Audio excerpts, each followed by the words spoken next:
Sí. Ya estamos entonces ahora sí en Así condiciones, estamos. así estamos. Y es lo que tiene la producción. Ayer nos reíamos porque dice que en Bendita TV salió de que yo bromeaba con la cámara 21, 75. Claro, esto es así, es muy artesanal. Buenas noches, bienvenido. Bueno, buenas noches y muchas gracias por el espacio. Bien, ¿cómo se está llevando estos? Faltan 2 semanas para las elecciones. Sí. No parece. No parece, no parece el ambiente. En el ambiente, ¿verdad? Es decir, la escenografía natural del país, porque en las últimas horas recorrimos algún departamento que otro, las rutas y otros departamentos están más o menos igual que acá. La escenografía no parece de una elección nacional, pero ¿qué es lo que se está palpando en el contacto que han optado todos, el contacto directo con la gente?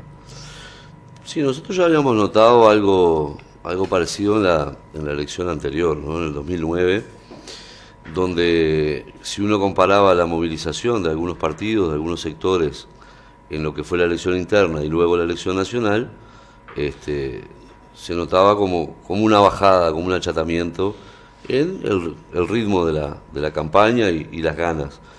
El Frente Amplio tiene una característica: nosotros siempre vamos de menos a más, así que para nosotros no es nuevo y más o menos hemos llevado esta campaña similar a la anterior. Sobre el final de la campaña se toma un poco más de entusiasmo, y eso es lo que hemos estado notando justamente en estos últimos días, en estas 2 últimas semanas, donde el Frente Amplista se ha animado un poco más a salir, no solo por el tema de las listas, de pasar a pedir una bandera, de mostrar la casa como casa Frente Amplista, colocando un cartel, colocando una bandera, un pegotín en el auto, algunas banderitas que se ven por ahí. Si uno hubiera circulado por Montevideo hace un mes y hubiera pasado todo este tiempo sin ir y va ahora, nota una diferencia también importante en lo que es esto que decíamos respecto a los autos, las casas y la forma de manifestarse de los Frente Amplistas. Sin embargo, no vemos tanto entusiasmo en algunos otros sectores. Nos llama la atención. Quizás tiene que ver con que las internas se juegan para, lo decíamos la otra vez. Otros sectores, otros partidos políticos. Otros partidos políticos, vemos que, sobre todo el Partido Nacional, jugaba muchas cosas, definía muchas cosas en la interna, y por lo tanto esa batalla, esa puja era mucho más visible.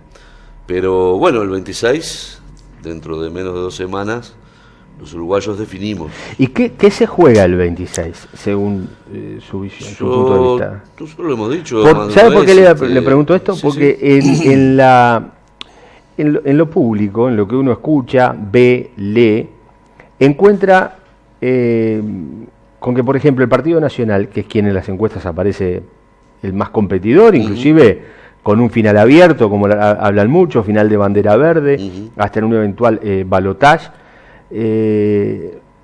Muchas frases del discurso es hacer lo mismo pero mejor, mejorar lo que ya está hecho. Entonces como que es lo mismo el Frente Amplio del Partido Nacional, en este caso, que son los dos que se visualizan como los dos partidos en contienda. No, creo que claramente no es la misma la propuesta que hace el Frente Amplio que la propuesta que hace tanto el Partido Nacional. ¿Y en qué se diferencia?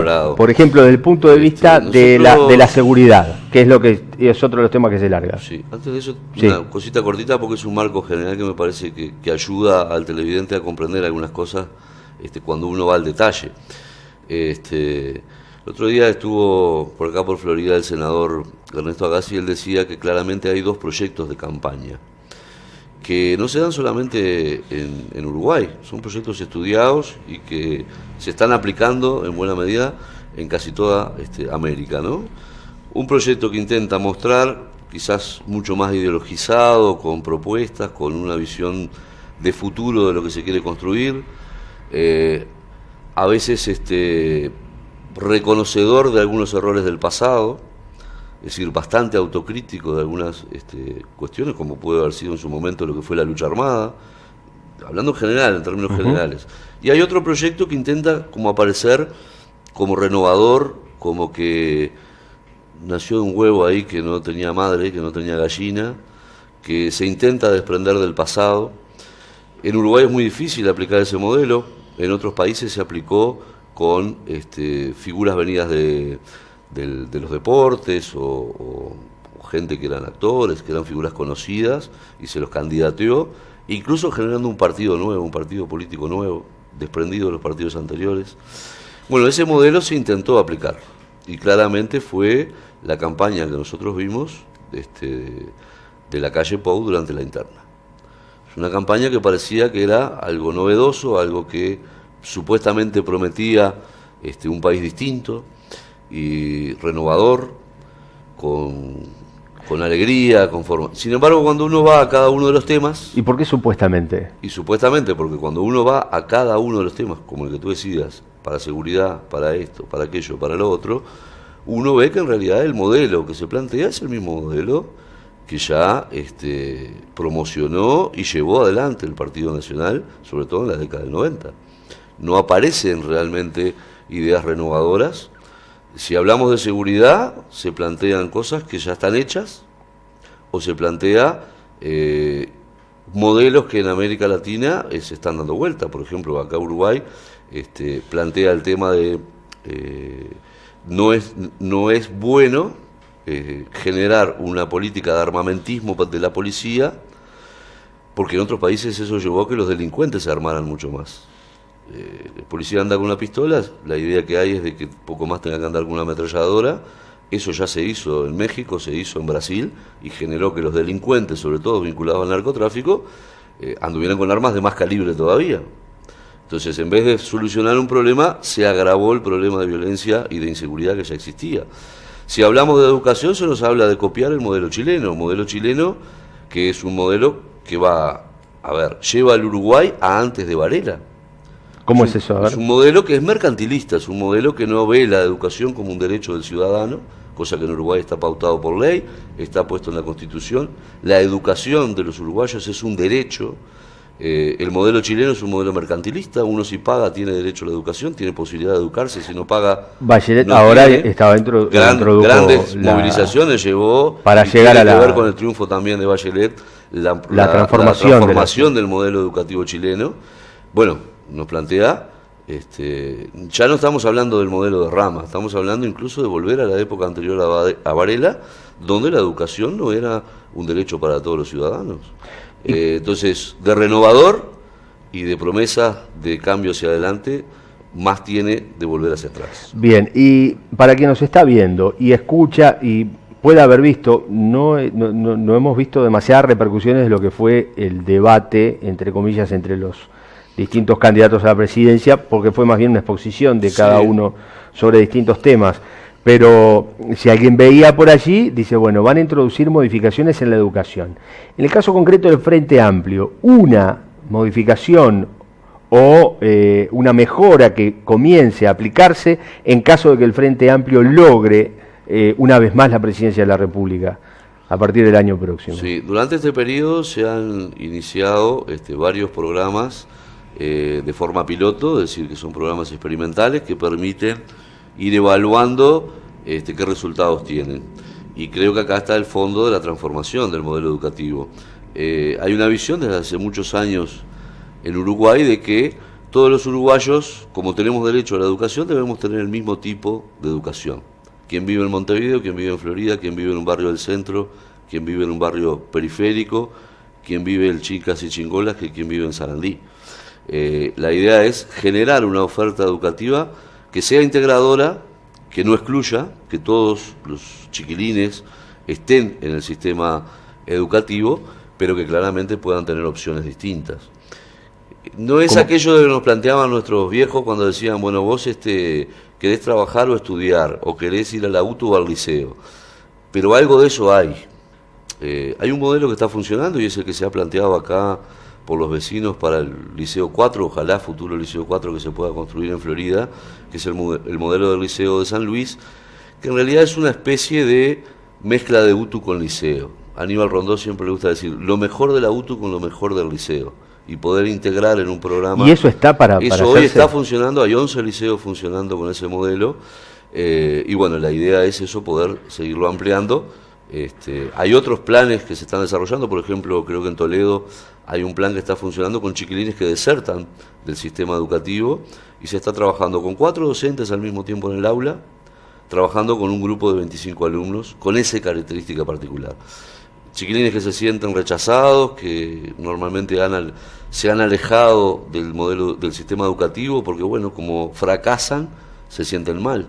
Si uno va y el primer escrito que hace se saca un 1, al siguiente materia le va mal y a la otra le va mal, uno también se entra a desmotivar. Bueno, acá se trabaja en un modelo distinto que viene dando resultados y la idea también es que eso sea una oferta que se pueda manejar. O sea que me parece que el modelo y las propuestas que el Frente Amplio plantea para el próximo periodo, junto con aumentar el dinero que hoy se destina a la educación. ¿Y para qué más plata? Porque esa es una de los cuestionamientos que se ha hecho. Se le ha dado más recursos que nunca a la educación y sin embargo la educación hoy es un problema, o es un tema que está en discusión como problemático. Primero, no creo que el grueso de la ciudadanía vean a la educación como un problema. Me parece que eso se generó en buena medida cuando principios de este periodo de gobierno se generaron aquellas imágenes de escuelas con vidrios rotos, liceos que estaban deteriorados y se generó un malestar, si se quiere, por el estado edilicio. Yo no sentí mucha gente quejar. A ver, nosotros en nuestra época de chiquilines, que estábamos en el liceo, me acuerdo haber hecho algún paro en el liceo por cambios en la currícula, por cambios en el sistema de notas y salir a reclamar porque no había orientación vocacional, no había posibilidades de uno tener una clara orientación de cómo podía seguir en el sistema educativo y los padres quejarse por determinadas cosas que sucedían mal. Acá no hay una queja por, salvo cuando sucedió agresiones a los docentes. Pero hubo sí una situación edilicia que aparentemente generó como una especie de malestar y rápidamente en las encuestas la educación pasó a ser la segunda preocupación de los uruguayos. Ahora, si miramos los números de lo que se avanzó en reformas edilicias, hoy no estamos en esa situación de crisis, entre comillas, edilicia que se podía dar en 2010-2011. Siguiente cosa, han habido una serie de planes que han generado que la matrícula haya aumentado, porque la idea justamente es que los chiquilines participen y estén en el sistema educativo. Y los recursos, el 78% de los recursos que se destinan a la educación van a salario. Falta. Por lo tanto, la idea es aumentar. Falta para el salario y falta para el salario y falta para la infraestructura. Hoy se está terminando, pensamos que sobre fines de este mes, lo que son las reformas del Liceo 3. Quedó pendiente la construcción del Liceo 4 hasta que se construyera el Liceo 2, perdón, las reformas del Liceo 2. Más que reforma, el Liceo nuevo. Sí, en realidad se hizo nuevo, pero estamos hablando de que para hacer esta obra hubo que esperar la otra. Bueno, ahora sí este tema. Sin embargo, ¿viene el Liceo 4? Sí.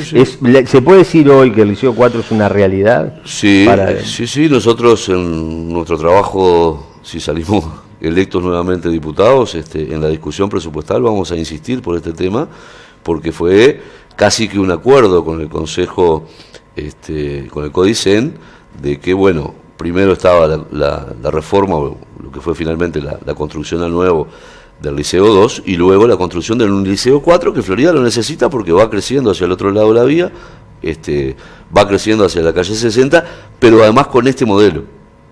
La idea es la construcción de un liceo con este modelo que hablamos del Liceo de San Luis, que tiene una integración entre UTU y la mezcla de UTU y secundaria. Exacto. Otro de los temas que está, para ir picando y aprovechando el tiempo, el tema de salud.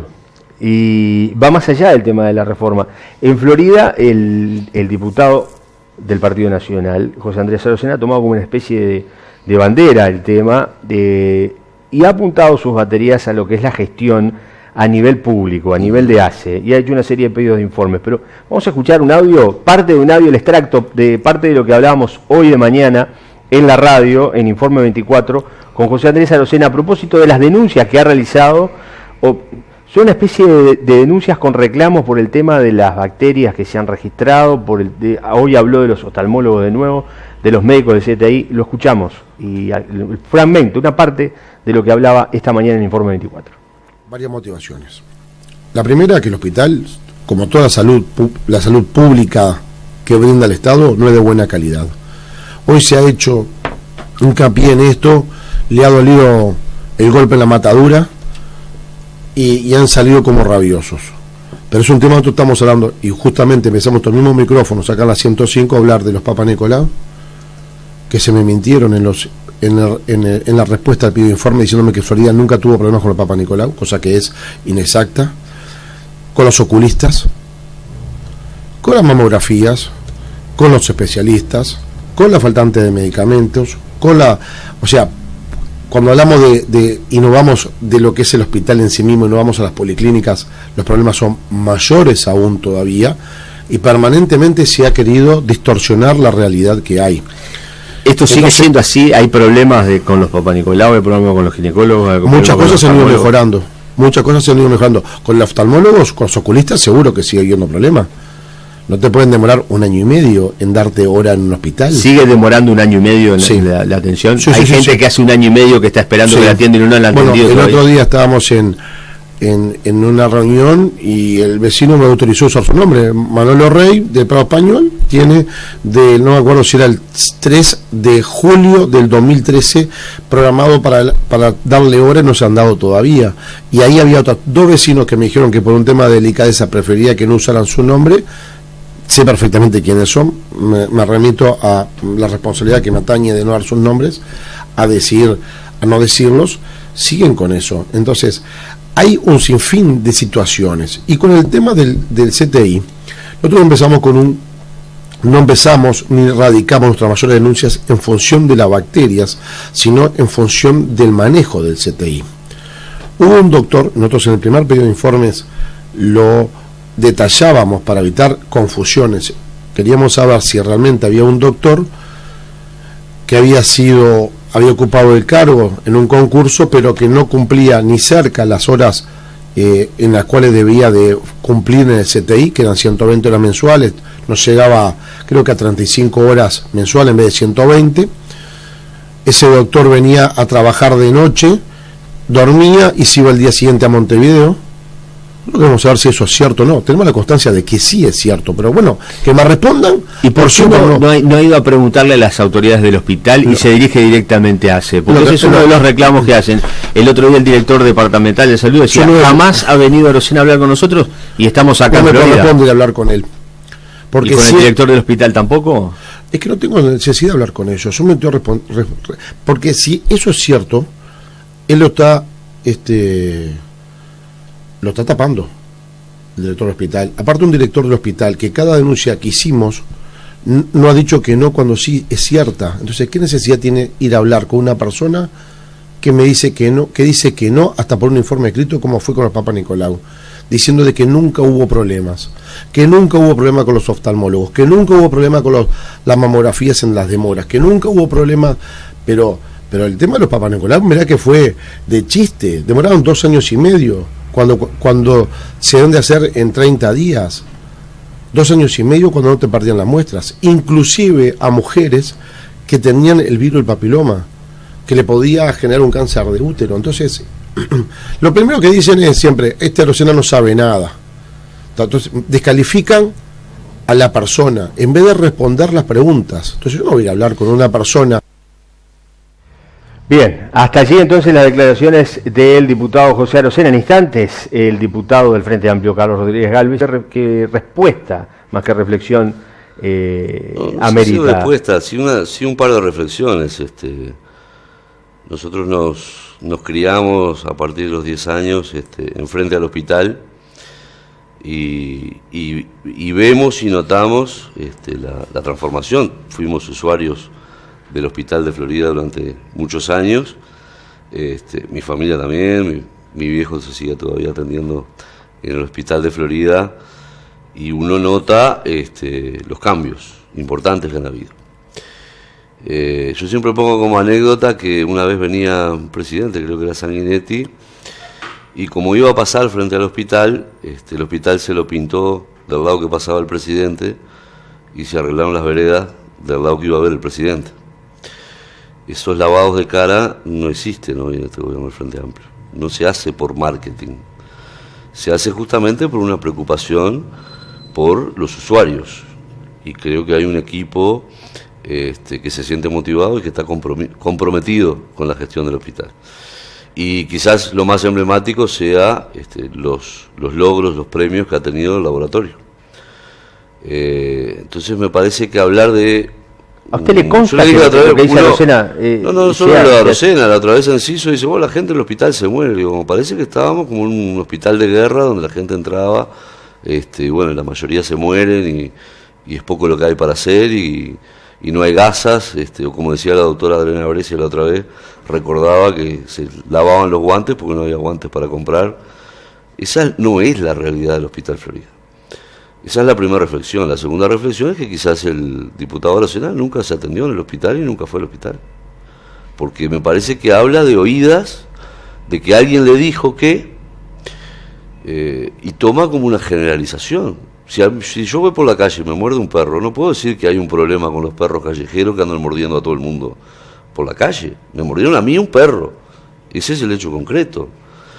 Y puede haber una situación de alguien que eventualmente falleció y la familia no sintió que la respuesta que se le dio del equipo médico la satisfacía, pero me parece que a partir de que alguien me dijo, y como lo reconoce él, sin ni siquiera tomarse el trabajo de consultar con el equipo de gestión del hospital. Él dice que le van a mentir, palabras más, palabras menos, él cree que le van a mentir. Me parece que no es correcto. Y tampoco es correcto,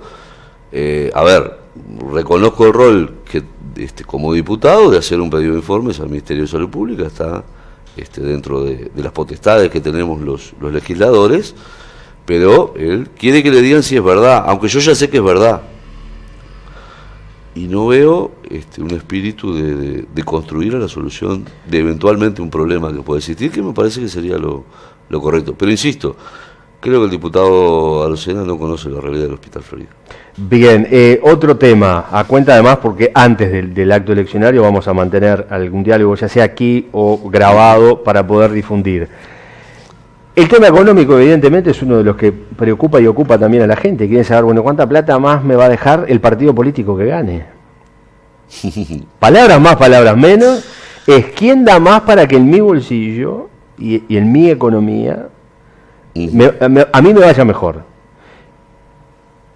¿Cuál es la propuesta económica para ese tipo de gente o para la gente, en el conjunto global del país, del Frente Amplio? ¿Cómo la podría resumir? ¿Va a tener más o menos presión fiscal? Hay algunos sectores que claramente van a ver que tienen un aumento en su presión fiscal. Eso nosotros ya lo hemos adelantado. La reforma tributaria que se hizo en el año 2007, hoy estamos en una etapa en la cual podemos evaluar algunas cosas y realizar algunas modificaciones. Por ejemplo, cuando se fijó el mínimo no imponible para el IRPF, se fijó un valor de aumento en función de las bases de prestaciones. ¿Qué sucede?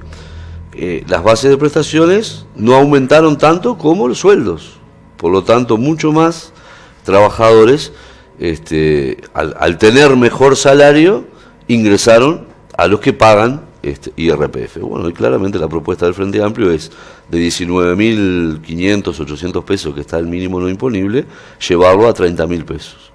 Es decir, la idea era que menos trabajadores estuvieran en este sistema aportando, y por lo tanto es un ajuste que se va a realizar en la próxima rendición de presupuesto quinquenal, que es, digamos, la ley madre del inicio del periodo de gobierno.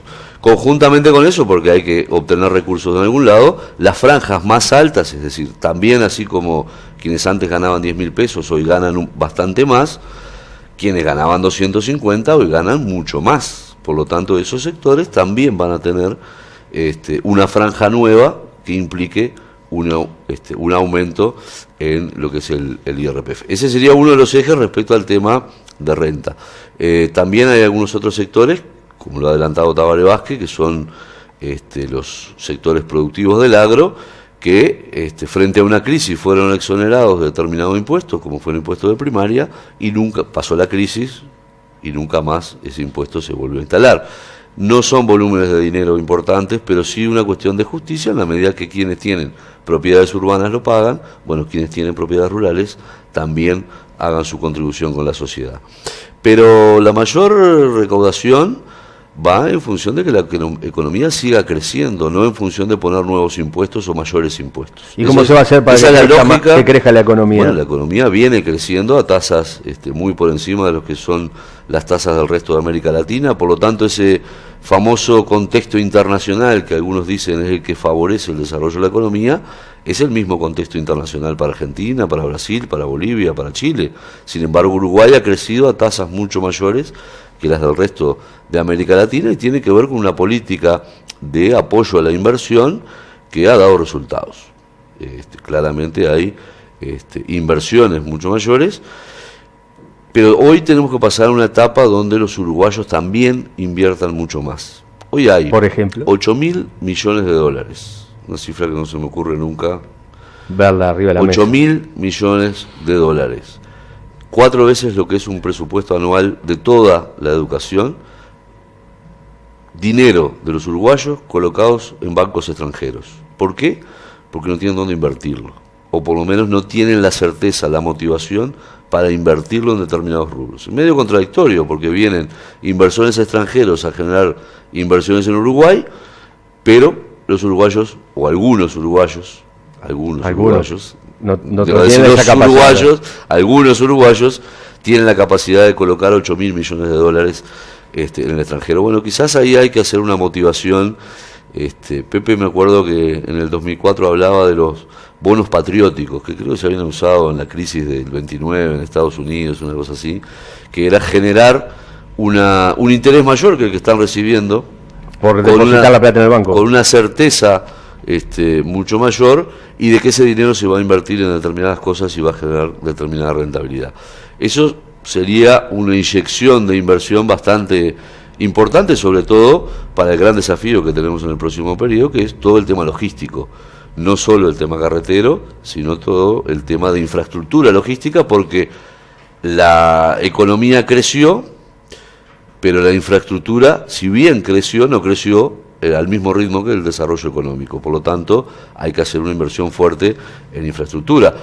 Uruguay en el 2004 producía alimentos para 9 millones de personas. Hoy producimos para 28 millones de personas. Es decir, ha habido un aumento en la producción que claramente no nos comemos la comida de los 28 millones de personas. No da. Normalmente la exportamos.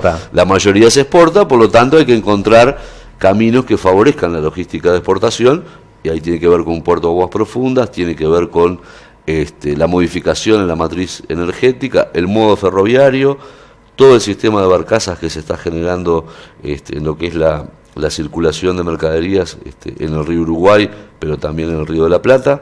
Bueno, ahí hay todo un desarrollo, hay todo un estudio también de generar un corredor por lo que es la Laguna Merín, y bueno, y hay estudios también en algunos otros, incluso en el Río Negro, haciendo algunas reformas, la posibilidad de generar también un transporte fluvial. Bien, diputado Carlos Rodríguez, gracias por hoy. Bueno, vamos a encontrar antes del acto eleccionario. Queríamos tocar estos temas, que son los que más o menos nosotros vemos que la gente, nosotros mismos hablamos con la gente. Bueno, como para tener una visión. Esperamos encontrarte el jueves. Que ahí está, actividades para estos días. 1001, donde de alguna forma tradicionalmente las distintas listas cierran las campañas electorales. Nosotros vamos a contar con la presencia de la senadora Lucía Topolansky, el intendente de Canelones, Marcos Carámbula, y bueno, un espectáculo artístico con una banda de Florida y Gerardo Nieto cerrando. Va a ser a partir de las 8 de la noche, el jueves 16, frente al local del Frente Amplio en la calle Barreiro. Perfecto. Gracias nuevamente por haber venido. Gracias a ti. Y hasta cualquier momento.